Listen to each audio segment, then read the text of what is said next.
what happens when the lights go out, not just in your room, but all the lights, everywhere. That's where our story begins, in a world not so different from ours, but teetering on the edge of eternal twilight. This is the world of Lumina, a place powered by the laughter and dreams of its people, all woven into a brilliant, shimmering light that danced in the sky. But where there is light, shadows must gather, and in the darkest corners of Lumina, a new shadow was stirring. It didn't just hide from the light, it hated it. It gravid.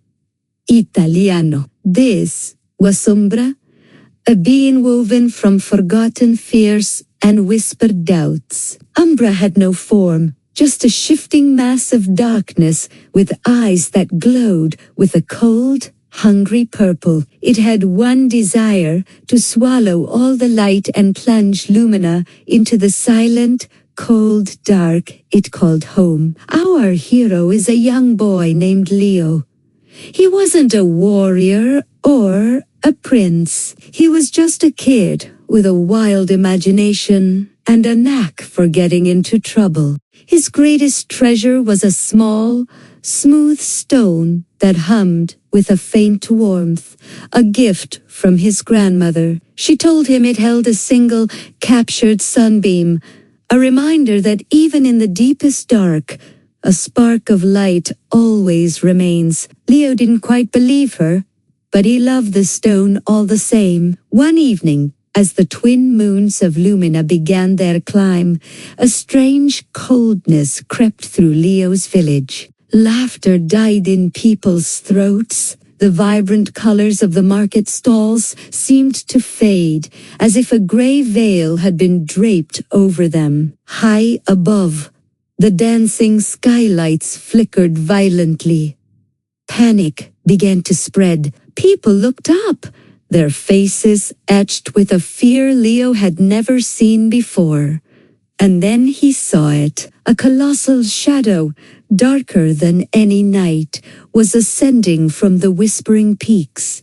It was Umbra, and it was inhaling the light of Lumina. With every gulp, the world grew dimmer, colder. The brilliant strands of light that filled the sky were being pulled, one by one, into its swirling vortex of a body. People cried out, not just in fear, but in a strange, hollow emptiness, as if their own joy was being stolen from them. Leo felt it, too. A sudden wave of sadness washed over him, so heavy he could barely stand. He wanted to run, to hide, just like everyone else. But then he felt the stone in his pocket. It was vibrating, growing warmer than ever before. He pulled it out. The tiny sunbeam inside was now a blazing beacon, pulsing in defiance of the encroaching darkness. His grandmother's words echoed in his mind. A spark of light always remains. He knew what he had to do. It was a crazy, impossible idea, but it was the only one he had. While the villagers fled, Leo ran the other way, towards the whispering peaks, towards the heart of the shadow. His little legs pumped. His breath came in ragged gasps, but he didn't stop. The world was fading, but the light in his hand was his guide, a tiny star leading him through the growing gloom. Climbing the mountain was like climbing through a nightmare. The familiar paths were now treacherous and strange. The trees looked like skeletal claws reaching for him. Whispers slithered around him. Voices of doubt telling him to turn back, that he was too small, too weak, that the darkness was inevitable. You're all alone, they hissed. No one can help you. Give up. For a moment, Leo faltered. The whispers were getting louder, seeping into his thoughts. He tripped and fell, scraping his knee. The pain was sharp, but the despair was sharper. He looked back and saw his village was almost completely gone, just a faint smudge in a world of gray. He was alone. The whispers were right. Tears welled in his eyes, hot against his cold skin. But as a tear fell onto the sunstone, it flared with an incredible intensity. The whispers recoiled with a shriek. The light wasn't just fighting the darkness outside. It was fighting the darkness inside him, too. Leo took a shaky breath. He wasn't just carrying a sunbeam. He was carrying hope. He got back on his feet, his jaw set with new determination. "I'm not alone," he whispered to the stone. "I have you." He finally reached the summit. The sight before him was both terrifying and mesmerizing. Umbra was immense, a hurricane of shadow, and at its center was a swirling core of stolen light, a galaxy of captured joy and dreams. The villain turned its glowing purple eyes towards him. It didn't speak in words, but a voice boomed in Leo's mind, a voice of ancient cold. A little spark. "How amusing. You've brought me a final morsel before the feast is over?" Leo's heart hammered against his ribs, but he stood his ground. He held up the stone. "You can't have it," he shouted, his voice small but clear against the roaring void. "This light is mine." Umbra let out a sound that was like the grinding of glaciers. "All light is mine to devour. It is my purpose. It is my nature." Tendrils of shadow shot out, trying to snatch the stone from his hand. Leo dodged and weaved, the little stone acting like a shield, repelling the darkness wherever it touched. It was a dance on the edge of oblivion, a tiny boy against a cosmic horror. It was tiring.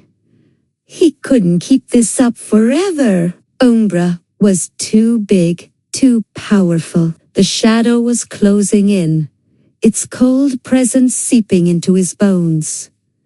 Despair began to creep back in. He looked at the swirling vortex of light inside Umbra and saw flickers of familiar things, the color of his mother's favorite flowers, the sound of his best friend's laugh, the warmth of the village bonfire. Umbra hadn't just stolen the light, it had stolen their memories, their happiness. A fierce anger surged through Leo, stronger than his fear. This wasn't just about light and dark. It was personal. He clutched the stone with both hands, closed his eyes, and poured all his own memories into it. His first wobbly steps, the taste of wild berries in summer. His grandmother's warm hugs. He poured in every happy thought, every bit of love, every ounce of courage he possessed. The stone exploded with light. It wasn't a tiny sunbeam anymore.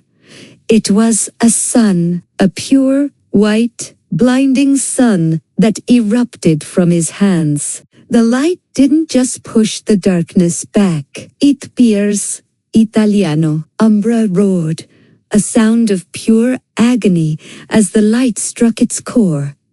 The shadow being had never felt anything like this. This wasn't just energy. It was emotion.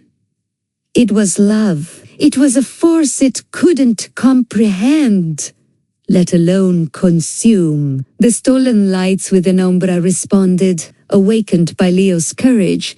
They began to push from the inside out. The captured dreams and laughter fought back, creating a supernova of color and warmth within the shadow's heart. Umbra began to unravel. The solid darkness dissolved into fleeing wisps, unable to hold itself together against the onslaught of pure, concentrated joy. With a final, deafening shriek that echoed across the mountains, Umbra imploded, not into nothingness, but into a shower of brilliant light. The stolen joy, the dreams, the laughter, all of it rained back down on Lumina. Color flooded back into the world. The sky began to dance again, more vibrantly than ever before. From the mountaintop, Leo watched as lights went on in his village, one by one, like a new constellation being born. Leo sank to his knees,